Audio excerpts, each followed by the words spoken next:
Since 2024, France has stepped up its military support for Ukraine, supplying Mirage 2000 fighter jets and SKA cruise missiles, along with a steady stream of other defense aid. Behind this assistance lies a broader geopolitical strategy: to use Ukraine as a counterweight to Russia and gradually erode Moscow's global influence. But France's ambitions haven't stopped there. In July, French President Emmanuel Macron shifted focus eastward, directing harsh rhetoric at China. He warned that if Beijing continued to import Russian oil, it could face tariffs as high as 500%. France even floated the idea of teaming up with the European Union and the United States to collectively pressure China. But Beijing didn't flinch. Instead of backing down, China ramped up its oil imports from Russia by an additional 2.5 million tons, a move that openly defied France and left Paris scrambling for a response. With no real leverage over China, France redirected its frustration back at Russia, threatening further sanctions on its oil exports and banking sector unless it agreed to an immediate and unconditional ceasefire in Ukraine. But this chain of events raises a deeper question. Is France truly trying to block China from buying Russian oil, or is it simply signaling frustration at its waning influence? And even if France imposes that 500% tariff, would it realistically have any impact on China's decisions? To understand how we got here, we need to look back at the roots of this crisis.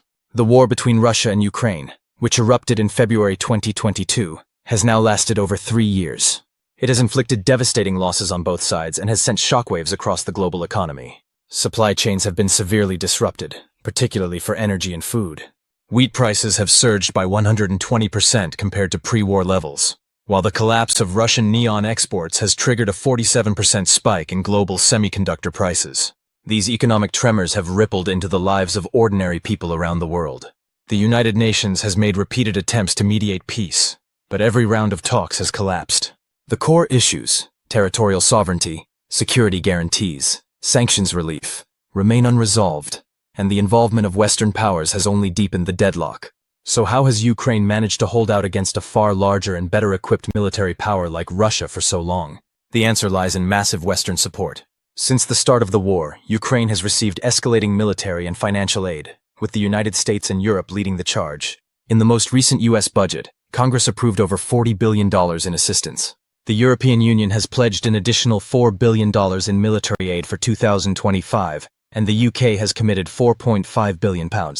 To boost Ukraine's drone warfare capabilities, the EU even arranged joint manufacturing between British defense firms and Ukrainian drone producers on the front lines. With this level of backing, Ukraine has gained the confidence to directly confront Russia. For Western nations, this has become a long-term strategy, a proxy war intended to drain Russia's resources and reduce its standing on the world stage. But as the conflict drags on, new complications have emerged. In May, France took an unexpected step, announcing a blanket 500% tariff on any country continuing to import Russian oil. While framed as a broad anti-Russian measure, it was widely seen as a direct message to China. But China, one of the world's largest oil importers, wasn't impressed. It sources oil from a variety of countries: Saudi Arabia, Iraq, Malaysia. But Russia remains one of its most crucial suppliers. In 2024, China imported roughly 553 million tons of crude oil in total, with about 108 million tons, almost 20%, coming from Russia. By the first half of 2025, China had already brought in 42 million tons of Russian oil, accounting for 3.8% of its overall imports during that period.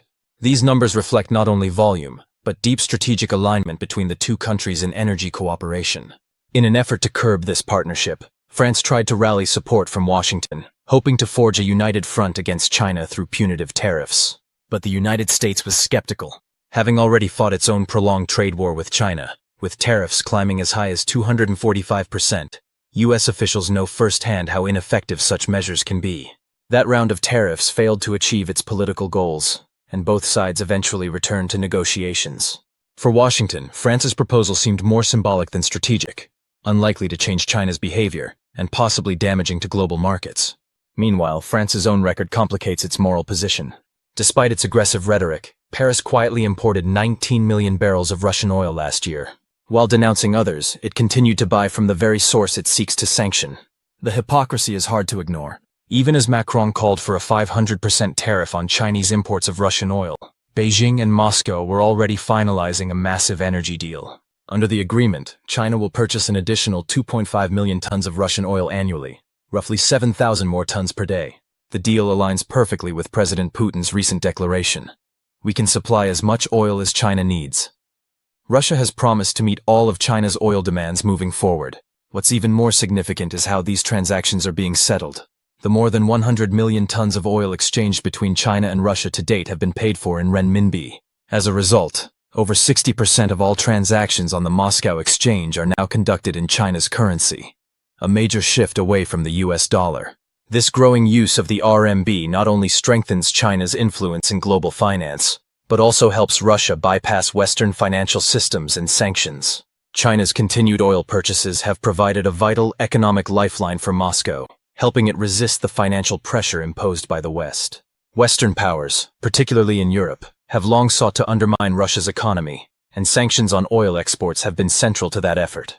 Russia, with one of the world's largest proven oil reserves, relies heavily on energy exports for foreign exchange and to fund its domestic development. That's why efforts to cut off its oil revenue are seen as essential to weakening its ability to sustain the war. But with China stepping in to buy even more oil and paying in its own currency, those sanctions are beginning to lose their bite. If the West were to enforce a full-scale blockade on Russian oil exports, the consequences would ripple far beyond political lines. Such a move would trigger a severe breakdown across the global oil supply chain, halting extraction operations, disrupting refining capacity, and paralyzing transportation logistics.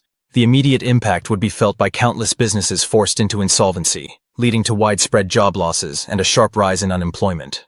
More alarmingly, if these economic shockwaves continue to build, they could push the Russian government toward a full-blown fiscal crisis, one where wage payments stall, public spending dries up, and national debt risk surges. Amid this tense backdrop, French President Emmanuel Macron has threatened to escalate pressure further, proposing tighter sanctions on Russia's oil exports and banking system. The message is blunt. Unless Russia agrees to an unconditional ceasefire, France, and potentially its allies, will attempt to suffocate its economy completely. The strategy is clear. Economic warfare aimed at coercing Moscow into backing down in the Russia-Ukraine conflict. But reality has proven more complicated. Russia continues to find relief through its strategic partnerships, most notably with China. Even if Beijing limits its direct oil purchases from Russia, it still provides crucial support in other areas, from trade facilitation to financial services, helping Russia navigate around the worst of Western sanctions. France's stance, however, isn't just about Russia. Recent developments suggest that Paris is also turning its attention toward China, with threats of imposing punitive tariffs as high as 500%. This move appears to be part retaliation and part geopolitical positioning. The roots of this dispute trace back to early 2024, when several Chinese brandy producers filed complaints with China's Ministry of Commerce, accusing European exporters, particularly French ones, of dumping brandy into the Chinese market at below-cost prices. As a result, EU brandy's market share in China jumped from 43% in 2019 to 52% in 2023, squeezing out domestic competitors and threatening the survival of China's wine industry. In response, China launched a comprehensive anti-dumping investigation that lasted 18 months. The findings were decisive. EU brandy was indeed being sold at unfairly low prices, with dumping margins ranging between 27.7% and 34.9%. Beijing reacted by imposing 5-year anti-dumping tariffs on these imports. Although 3 major French brands were exempted, thanks to their commitment to minimum pricing standards, the majority of EU exporters, overwhelmingly dominated by France, faced the full 34.9% duty. Considering that France accounts for 98% of EU brandy exports to China, and that China is France's second largest export market for alcohol, the tariffs landed a severe blow. Losses mounted quickly. The French wine and spirits sector began hemorrhaging $60 million each month, and Pernod Ricard, the world's largest brandy producer, saw $1 billion wiped off its market value on the very day the tariffs were announced. France didn't take the setback lightly. Over the following months, it repeatedly dispatched diplomatic envoys to China's Ministry of Commerce, seeking to have the tariffs lifted. Each attempt failed. The most notable effort came during a high-level meeting in Paris in May, when French officials again proposed removing the tariffs and urged China to sign a trade agreement.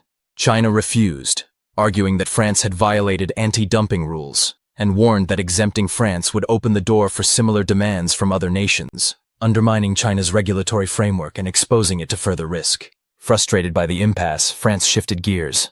It began lobbying other countries to form a united front against China. pushing for retaliatory tariffs of up to 500%. Many observers see this as a direct response to the Brandy tariff dispute, wrapped in the broader context of escalating trade tensions. But the critical question is, would such a move actually damage China? In practical terms, probably not. The long-standing trade relationship between China and France spans over 6 decades, with total trade volume having grown more than 800-fold.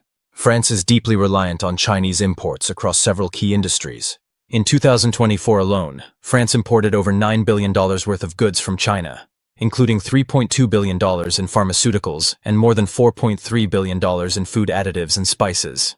It also sources essential industrial materials from China, including high-performance polyamides, fluorinated gases, polymers, and other specialized chemicals vital to its manufacturing sector. On the agricultural front, China exported $300 million worth of pork to France in 2023, a testament to their strong food trade ties. China, for its part, is far less exposed.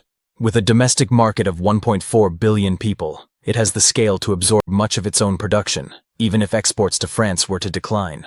Moreover, China's global trade network is vast and diversified, meaning it isn't heavily dependent on any single Western economy. A 500% tariff from France would sting, but it would not destabilize the Chinese economy. The same can't be said for France. If it chooses to cut itself off from competitively priced Chinese goods, the result could be a noticeable spike in consumer prices, supply shortages, and inflationary pressure.